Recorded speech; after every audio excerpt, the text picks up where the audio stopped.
There's a lot of people who talk about war. There's a lot of people who are talking about the Middle East and what happens over there. We're pretty much always on that conversation like every month, basically.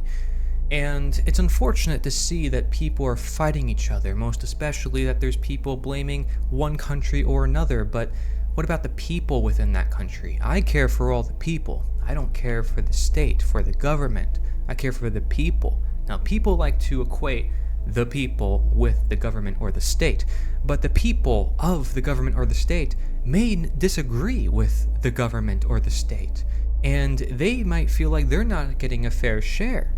And we also just hear a bunch of things from other people, and it's hard to know what's actually going on, and everybody has agendas, and everybody's trying to prove a point. I'm not going to do that in this video. In fact, I'm going to look at the core philosophy of who wins a war, and by the end of this video, you're going to understand who actually wins a war. Who wins a war? Think about it. Who are we referring to when the question comes up?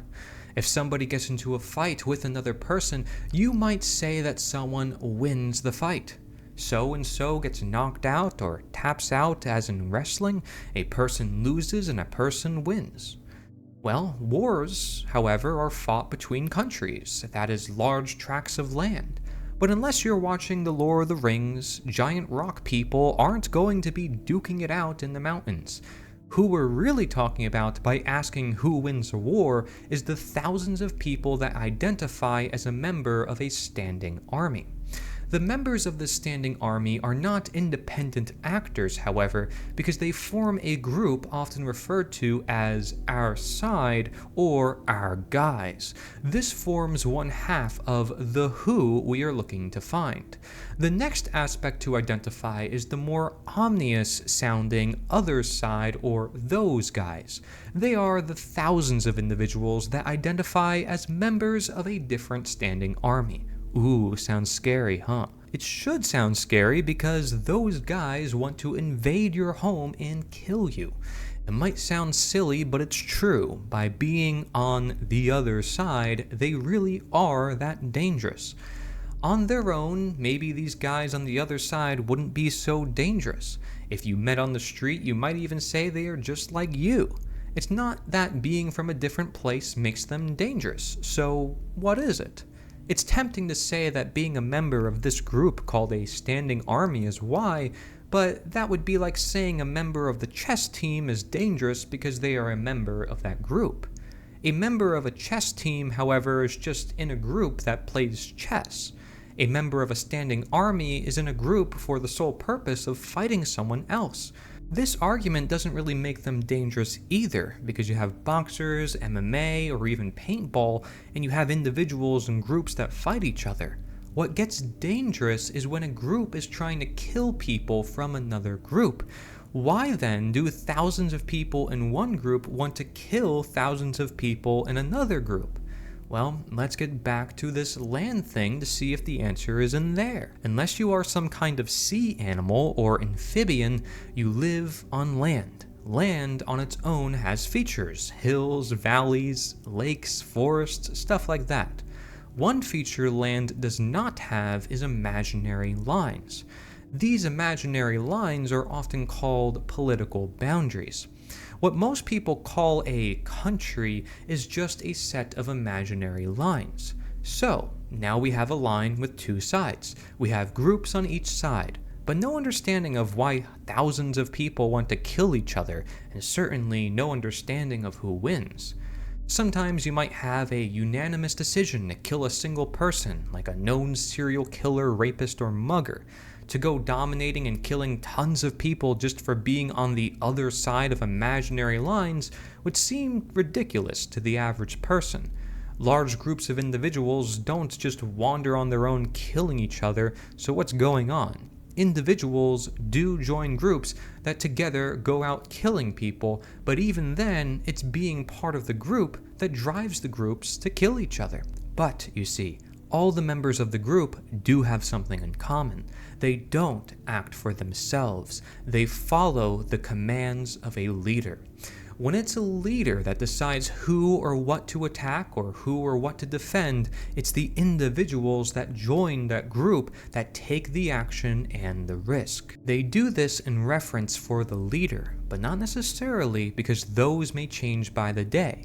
More so, they follow the leader's commands because of a feeling of obligation in being a member of the group. It's also the case that groups have collective stories that they tell themselves, or that the leaders tell. The belief in these stories forms a worldview that is then acted on. The belief that without a hierarchy of control, the world would be chaos. This is the belief in authority. The leader is the one to decide actions, to make deals, to reward or punish, and it is the follower's job to obey. The order followers from every imaginary boundary in the world carry out the commands of their leader, believe in their story, and sadly attack and kill each other at the whim of someone they've never met over deals they never were involved in making. Now, if it's the order followers going out attacking and defending, winning or losing battles, who wins the war? It's tempting to say that whoever's side lost the least people wins, or that the side who got the most land wins. But let's remember who we are talking about.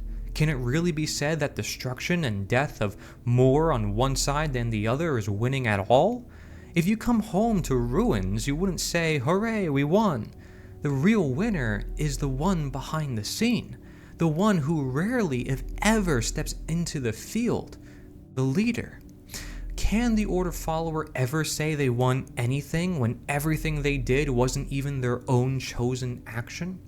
Propelled by the power of a story told by some charismatic person on the radio or TV to go destroy those guys or to support our side, it isn't winning at all. Like the scene at the end of Doctor Strangelove, the real winners are sitting around a table planning to go into hiding with a ratio of 10 women to every male so they can take on the solemn task of repopulating the earth after everyone is done fighting for something they never understood to begin with. And that is the belief in authority. The belief in authority is also called statism. Statism is the idea that there is authority vested in certain human beings and that they have the right to rule over other human beings. They're not just a gang or mafia that claims territory, that claims authority over your life. They do so and people perceive them to be moral, if not necessary. And people are seen to be dutiful. You are a standing army, you are a veteran, you must be celebrated within society. And so we basically form our society around the idea that violence is actually legitimate and is necessary for the greater good, the common good, for this nation, for this identity, for this attachment. And then we wonder why war has happened for thousands of years. It's because of the very belief in authority, because we've all been trained into this belief system since a very young age. The Prussian schooling system, where the architect of that schooling system even admitted it's to destroy free will, to destroy your own critical decision-making ability. And that ability is trampled over by this belief in authority that says, hey, don't think for yourself what is right as opposed to wrong. Don't think about morality at all. Just do what you're told and you will be good. If you just follow the law, that is morality. Legality is morality, and that government is always necessary, and you should never question the power or authority vested in man. You can still believe in your religions and believe in your God, but as long as you believe in this God that we call government, that we call your nation, and as long as you feel proud and prideful about it, then, well, we'll have no problems. You can remain within this boundary, this territory. You can be voting in new politicians, changing the laws, and guess what? Those in charge will still be in charge. They will be on the sidelines. You may never even see the real leaders, and they will be pulling the strings, the puppets, doing their bidding, doing their agenda. Think about it. You're being stolen from through taxation. And how many people protest that? Instead, people protest changing laws, changing politicians. People protest each other, and they attack each other, when in reality there's these people up above that are taking their money every single day, or routinely, and they're seen as moral for doing so. We wouldn't call a robber as moral for stealing our money, but we do in the case of politicians. It's all because of this belief system. If you want to learn more, go to theliberator.us. That's theliberator.us. Yes, this is a stark reality, but if enough people know this and they incorporate the knowledge of food forest as well and other great solutions we have for the world that are universal and timeless, we can expect a human evolution in consciousness. Thank you very much for watching. Send us your article. I'll turn it into a video for you, theliberator.us.